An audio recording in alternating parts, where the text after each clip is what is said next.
Oi, pessoal! Então hoje falaremos sobre a teoria de sistemas. A teoria de sistemas ela veio à tona em meados de 1950, com a primeira série de artigos publicados por um biólogo alemão. Ele utilizou conhecimentos de biologia, se interessando no desenvolvimento dos organismos e, consequentemente, se opondo às concepções mecanicistas da época. Então, ele formulou duas ideias. A primeira sendo a interdependência das partes. Considerada a primeira ideia importante dessa teoria, ela se refere ao fato da necessidade de se analisar o sistema completo, com suas respectivas estruturas e relações, também levando em considerações as particularidades, o que contrariava a visão da época. E a segunda é o tratamento complexo da realidade complexa. É uma variante da primeira, isso é, basicamente, a necessidade de aplicar vários enfoques para entender uma realidade que se torna cada vez mais complexa e lidar com ela. No ano, então, de 1950, a publicação de seus artigos foram referentes apenas ao desenvolvimento da noção de sistema aberto, a qual, posteriormente, se tornaria a base da teoria de sistemas. Após então 4 anos, esse alemão ele fundou, junto com alguns dos seus amigos, uma sociedade e se aprofundou nesses próprios estudos. Porém, apenas em 1968, que a obra fundamental, a qual marcou o estudo que vinham realizando há anos sobre o assunto, foi publicada.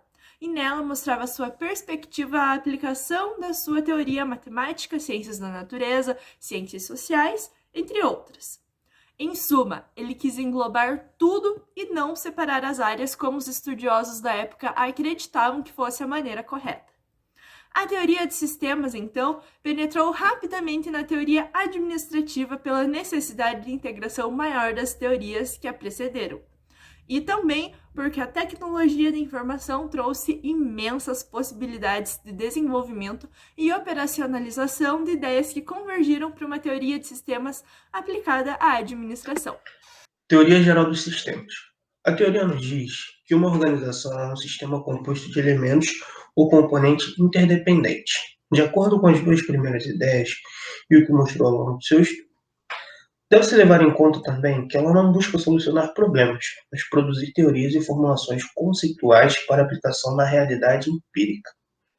Em poucas palavras, poderíamos definir a teoria do sistema assim: os sistemas existem dentro de sistemas, cada sistema é construído de subsistemas e, ao mesmo tempo, faz parte de um sistema maior, o suprassistema. Tudo depende de tudo e é afetado de acordo com o que é realizado. Como foi dito anteriormente, essa teoria se fundamenta do princípio que sistemas existem dentro de sistemas, os quais fazem parte de subsistemas e, obviamente, também de um sistema maior englobando tudo.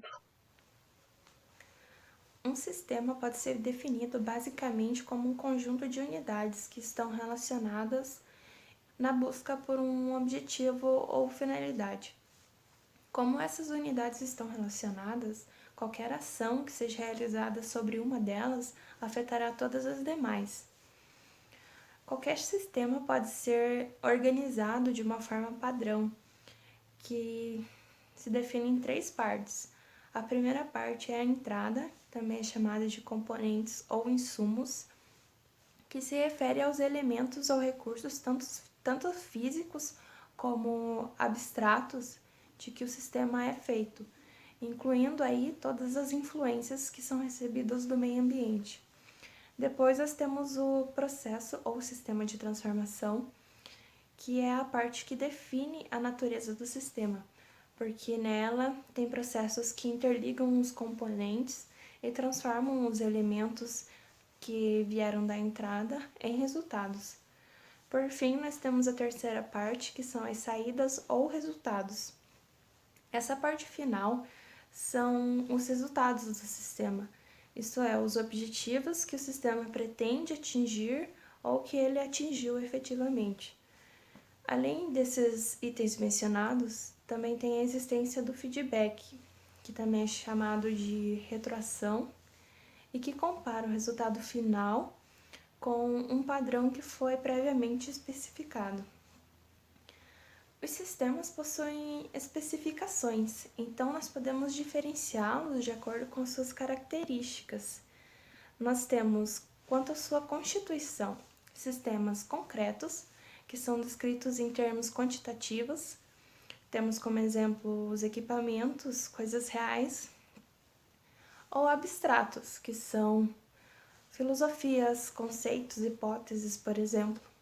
Também podemos classificar quanto à sua natureza, e aí nós temos os sistemas fechados, que são aqueles que não apresentam intercâmbio com o ambiente, que são chamados de sistemas mecânicos, como por exemplo máquinas e equipamentos.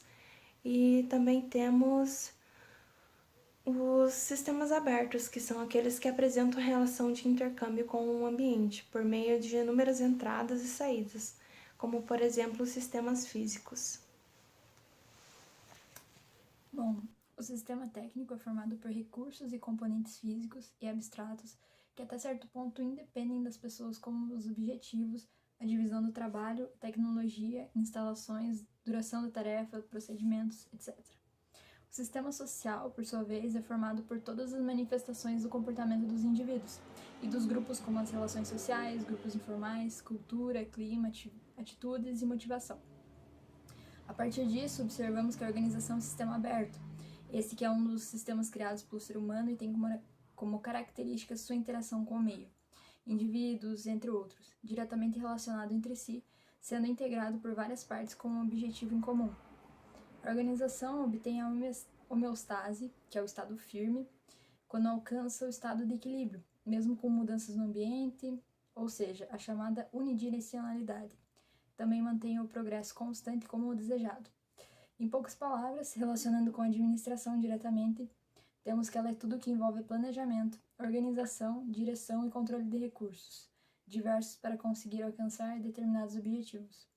Da mesma forma que na teoria de sistemas, a qual nos afirma isso ao expor que organizações são sistemas abertos, interagindo com o ambiente que os cercam, contexto e indivíduos ao desenvolver suas respectivas atividades. A sociedade humana é definida como organizacional, burocratizada e sistêmica. As organizações são sistemas que são formados por outros sistemas que se juntam em sistemas cada vez maiores. Existem sistemas que se formam livre e lentamente, como por exemplo os transportes. Esses sistemas não têm uma coordenação que englobe todos os seus componentes. Também existem sistemas criados deliberadamente, como os grandes aeroportos. Estes são considerados como obras de arquitetos de sistemas, que são pessoas com a capacidade de pensar em termos de totalidades autocontroladas e orientadas para objetivos muito precisos. Um ótimo exemplo de arquiteto de sistemas é Henry Ford, que criou a linha de montagem móvel, um sistema integrado com outros sistemas de suprimentos, distribuição e administração de mão de obra. Todos os tipos de sistemas apresentam falhas, seja por mau planejamento ou por um processo de degeneração. Planejar e construir sistemas que funcionem bem é algo essencial para a eficácia das organizações e para a qualidade de vida da sociedade. E é essa necessidade que conduz a teoria dos sistemas para sua aplicação prática, que é a análise e o planejamento. Mas para analisar ou planejar sistemas, precisamos considerar alguns elementos que são ambiente, objetivos, componente, processo e administração e controle. Primeiramente, em relação ao primeiro elemento, o ambiente. Todo sistema está dentro de um ambiente, que também é formado por outros sistemas. É desse sistema que os sistemas importam energia para funcionar, transformam essa energia e repassam para outros sistemas. Na análise de qualquer sistema, é necessário entender qual é a sua utilidade para os outros sistemas, em qual ambiente está inserido e qual é o seu papel dentro dele. O segundo elemento são os objetivos. Objetivos claros e definidos permitem o correto dimensionamento dos componentes e do processo do sistema. Também é muito importante verificar se os objetivos previstos correspondem aos resultados que estão sendo alcançados. As principais perguntas que devem ser feitas para indicar e planejar os objetivos do sistema são: qual é a finalidade do sistema?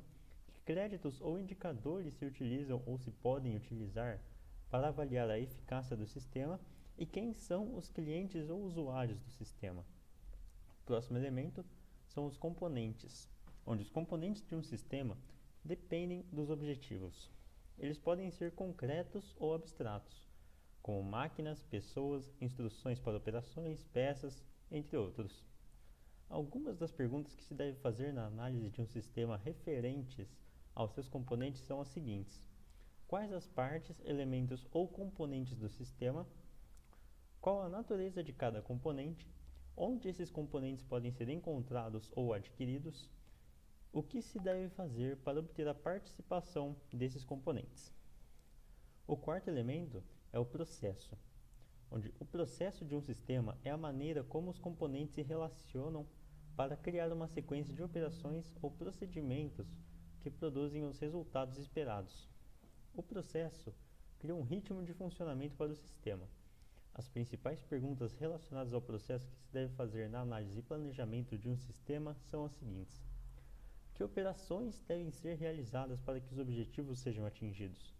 De que forma os componentes do sistema devem ser organizados para que as operações sejam realizadas? E qual é o tempo de ciclo do processo? O quinto e último elemento é a administração e controle. O ingrediente final de qualquer sistema é outro sistema, o de administração e controle. Esse sistema busca garantir a realização dos objetivos. As informações produzidas por esse sistema permite o ajuste do seu funcionamento aos objetivos, ou permite que um operador humano intervenha. As principais perguntas relacionadas com o controle do sistema são as seguintes: como garantir a realização dos objetivos do sistema? Que informações indicam se o sistema está atingindo seus objetivos? Como podem essas informações ser obtidas? E que decisões devem ser tomadas? Complexidade e situações complexas. A administração, como disciplina ou área do conhecimento e como dimensão da ação humana, trabalha com processos e ferramentas para lidar com a complexidade. O que exatamente é esta complexidade? Bom, podemos defini-la a partir da incerteza, visto que com ela é possível alcançar os objetivos da tarefa, os métodos para realizá-la e todas as variáveis que a tarefa ou situação comporta.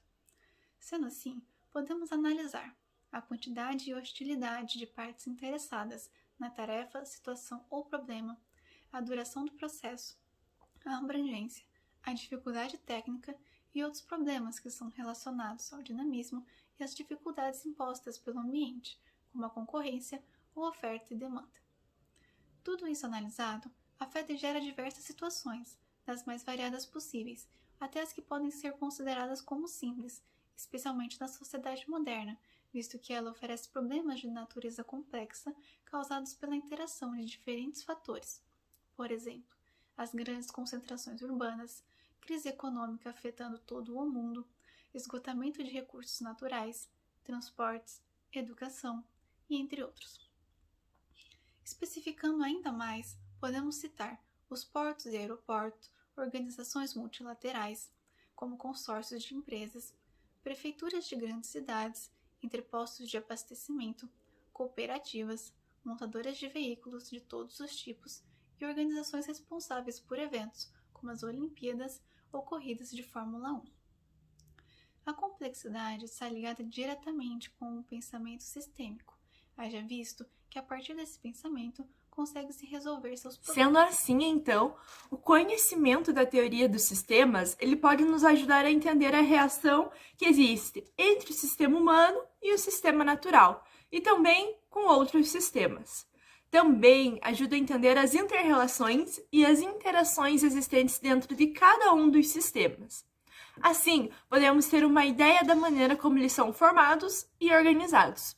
Quais são suas tendências no futuro, quais são seus potenciais, entre outros fatores. Isso é muito importante, porque torna possível prever como serão as relações entre esses sistemas no futuro, o que possibilita desenvolver um método para que eles se tornem um sistema maior ainda, que tenha como objetivo o desenvolvimento sustentável.